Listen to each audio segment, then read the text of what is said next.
السلام علیکم۔ آج ہم آپ کے لیے قرآن پاک کی ڈیفرنٹ آیتس کی ویڈیو لے کے آئے ہیں۔ یہ ایسی آیات ہیں جو آپ کی زندگی کو تبدیل کرنے کے لیے کافی ہے۔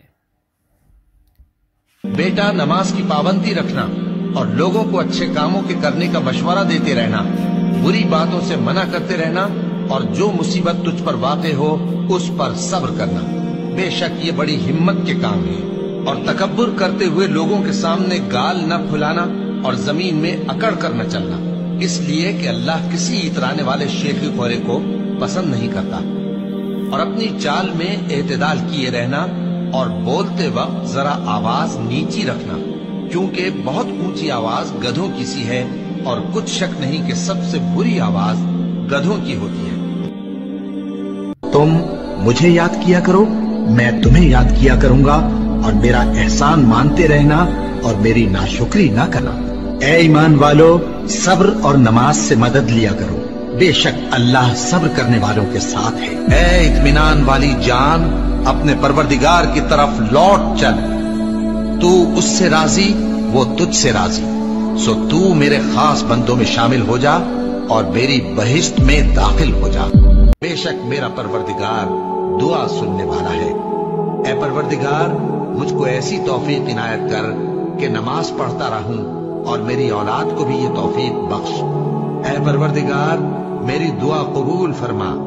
اے پروردگار، حساب کتاب کے دن میری اور میرے ماں باپ کی اور مومنوں کی مغفرت کیجیے۔ اے پیغمبر صلی اللہ علیہ وآلہ وسلم، اپنی بیویوں اور بیٹیوں اور مسلمانوں کی عورتوں سے کہہ دو کہ باہر نکلا کریں تو اپنے چہروں پر چادر لٹکا کر گھونگھٹ نکال لیا کریں۔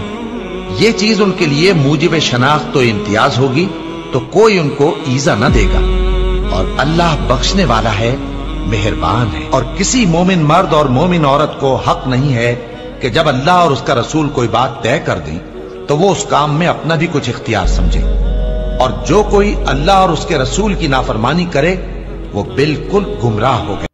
اور تہجد کی نماز پڑھا کرو، یہ شب خیزی تمہارے لیے ایک اضافی عمل ہے۔ امید ہے کہ اللہ تم کو مقام محمود پر فائز فرمائے۔ اور جب ان کے بارے میں عذاب کا وعدہ پورا ہوگا تو ہم ان کے لیے زمین میں سے ایک جانور نکالیں گے جو ان سے باتیں کرے گا۔ یہ ہم اس لیے کریں گے کہ لوگ ہماری آیتوں پر ایمان نہیں لاتے تھے۔ اس روز ہم ہر امت میں سے ایک بڑے گروہ کو جمع کریں گے جو ہماری آیتوں کی تکذیب کرتے تھے، پھر ان کی جماعت بندی کی جائے گی، اور ان کے ظلم کے سبب ان کے حق میں وعدہ عذاب پورا ہو کر رہے گا، تو وہ بول بھی نہ سکیں گے۔ اور تم پہاڑوں کو دیکھتے ہو تو خیال کرتے ہو کہ مضبوط جمے ہوئے ہیں، مگر وہ اس روز اس طرح اڑتے پھریں گے جیسے بادل۔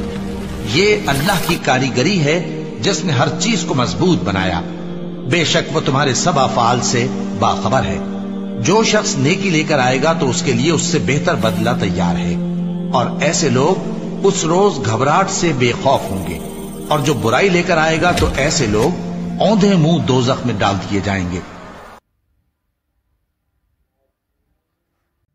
امید کرتا ہوں آپ کو یہ ویڈیو پسند آئی ہوگی۔ اللہ تعالیٰ آپ کو اور مجھے اور سارے مسلمانوں کو عمل کرنے کی توفیق عنایت فرمائے۔ جو لوگ ہمارے چینل پر نئے ہیں وہ چینل کو سبسکرائب اور لائک کر دیں۔ جزاک اللہ۔